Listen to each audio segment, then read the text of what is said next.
ಅವರಿಬ್ರು ಹೈಸ್ಕೂಲ್ನಲ್ಲಿದ್ದಾಗಲೇ ಪ್ರೀತಿಯಲ್ಲಿ ಬಿದ್ದಿದ್ರು. ಜೀವ ಇರೋವರೆಗೂ ಒಟ್ಟಿಗೆ ಬದುಕಬೇಕು ಅಂತ ಆಣೆ ಮಾಡಿದ್ರು. ಆದ್ರೆ ಹೆತ್ತವರ ವಿರೋಧಕ್ಕೆ ಗಂಟು ಬಿದ್ದು ಮದುವೆಯಾದವಳು ಗಂಡನಿಗೆ ಕೈ ಕೊಟ್ಟಿದ್ದಾಳೆ. ಆಂಟಿ ಜೊತೆ ಊರು ಬಿಟ್ಟಿದ್ದವ ಜೀವವನ್ನೇ ಬಿಟ್ಟಿದ್ದಾನೆ.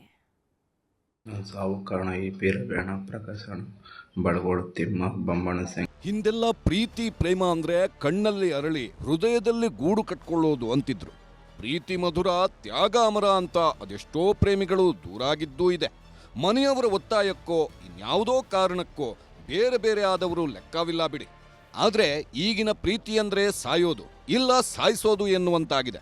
ಹುಡುಗಿ ಸಿಗ್ಲಿಲ್ಲ ಅಂತಾನೋ ಹುಡುಗಿ ಮನೆಯವರು ಕಿರುಕುಳ ಕೊಡ್ತಾರೆ ಅಂತಾನೋ ಅದೆಷ್ಟೋ ಭಗ್ನ ಪ್ರೇಮಿಗಳು ಸಾವಿನ ಮನೆ ಸೇರ್ತಿದ್ದಾರೆ.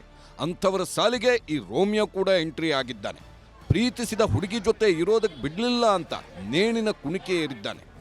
ಈತನ ಹೆಸರು ವಿನಯ್ ಅಂತ, ಮೈಸೂರು ತಾಲೂಕಿನ ಯಲಚೇನಹಳ್ಳಿಯವನು. ಈ ಹೆಣ್ಮಗಳು ಕೂಡ ಇದೇ ಊರಿನವಳೆ.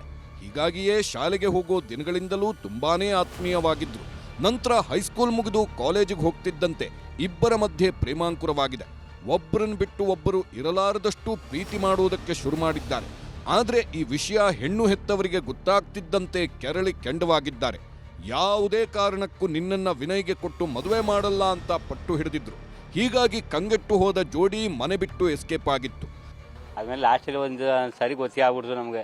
ಹಾಗೆಲ್ಲ ಕರೆಸಿ ಹೇಳಿದ ಹುಡುಗಿಗೆ, ಇವೆಲ್ಲ ಸರಿ ಇಲ್ಲ, ನೀವೇ ಬೇರೆ ಕ್ಯಾಸ್ಟು ನಾವೇ ಬೇರೆ ಕ್ಯಾಸ್ಟು, ಇವೆಲ್ಲ ಬಿಡ್ಬಿಡವ ಅಂತ ಕರೆಸಿ ಹೇಳಿದ. ಇಲ್ಲ ಅಂಕಲ್ ನಾವು ಈ ಥರ ಏನು ಮಾಡಿಲ್ಲ ಇನ್ನು ಮುಂದೆ ಅನ್ಕೊಂಡಿದ್ರು. ಹಂಗೆಲ್ಲ ಆದ್ಮೇಲೆ ಮದುವೆ ಮಾಡಿದ್ರು. ಮದುವೆ ಮಾಡಿ ಈಗ ಒಂದು ಮಗನೂ ಅದೇ.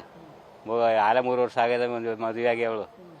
ಮದುವೆ ಆದ್ಮೇಲೆ 3 ವರ್ಷ ಆದಮೇಲೆ ಈಗ ಒಂದು 15 ದಿವಸದಲ್ಲಿ ನಮ್ಮ ಅತ್ತೆ ಮಾವ ಸರಿ ಇಲ್ಲ, ನನಗೆ ಭಾಳ ಕಿರುಕುಳ ಕೊಡ್ತಾರೆ, ಅವ್ರ ತಾವು ಇರಿಗಿಲ್ಲ, ನಾನು ನಿನ್ನ ಜೊತೆಲೇ ಬರ್ತೀನಿ ಅನ್ಕತ್ ಬಂದಿದ್ಲು. ಮನೆ ಬಿಟ್ಟು ಹೋಗಿದ್ದ ಹುಡುಗ ಹುಡುಗಿಯನ್ನ ಹುಡ್ಕೊಂಡ್ಬಂದಿದ್ದ ಹೆತ್ತವರು ತಮ್ಮ ಮಗಳಿಗೆ ತಿದ್ದಿ ಬುದ್ಧಿ ಹೇಳಿದ್ರು. ಏನೇ ಮಾಡಿದ್ರೂ ವಿನಯ್ ಜೊತೆ ನಿನ್ನ ಮದುವೆ ಮಾಡಿಸಲ್ಲ ಅಂತ ಹಠಕ್ಕೆ ಬಿದ್ದಿದ್ರು.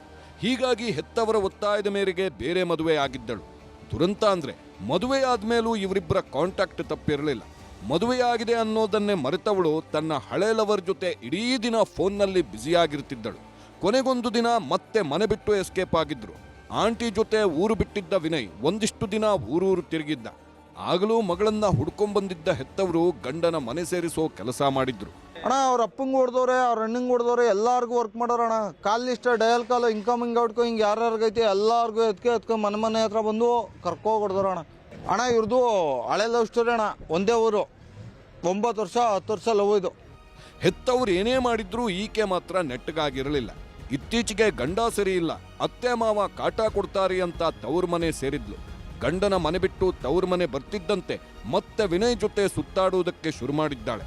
ಇದರಿಂದ ಕೆರಳಿ ಕೆಂಡವಾದ ಹೆಣ್ಣು ಹೆತ್ತವರು ಪೊಲೀಸ್ ಠಾಣೆ ಮೆಟ್ಟಿಲೇರಿದ್ರು. ಹೀಗಾಗಿ ವಿನಯ್ ಜೊತೆ ಕುಟುಂಬಸ್ಥರನ್ನು ಪೊಲೀಸ್ ಠಾಣೆ ಮೆಟ್ಟಿಲೇರಿಸಿ ಎಚ್ಚರಿಕೆ ಕೊಟ್ಟಿದ್ರಂತೆ. ಹೀಗೆ ಬಿಟ್ರೆ ಇವನು ಹಾಳಾಗ್ತಾನೆ ಅಂತ ಅಕ್ಕನ ಮನೆಗೆ ಕಳಿಸಿದ್ರು. ಇದರಿಂದ ನೊಂದು ಹೋದ ವಿನಯ್ ನನ್ನ ಸಾವಿಗೆ ಪೊಲೀಸರು ಹಾಗೂ ಹುಡುಗಿ ತಂದೆಯೇ ಕಾರಣ ಅಂತ ವಿಡಿಯೋ ಮಾಡಿ ನೇಣಿಗೇರಿದ್ದಾನೆ. ಒಟ್ನಲ್ಲಿ ಪ್ರೀತಿ ಅಂತ ಮದುವೆಯಾದವಳ ಹಿಂದೆ ಬಿದ್ದವ ಸಾವಿನ ಮನೆ ಸೇರಿದ್ದು ಮಾತ್ರ ದುರಂತ. ಕ್ಯಾಮರಾಮನ್ ರಾಹುಲ್ ಜೊತೆ ಆನಂದ್, ನ್ಯೂಸ್ 18 ಮೈಸೂರು.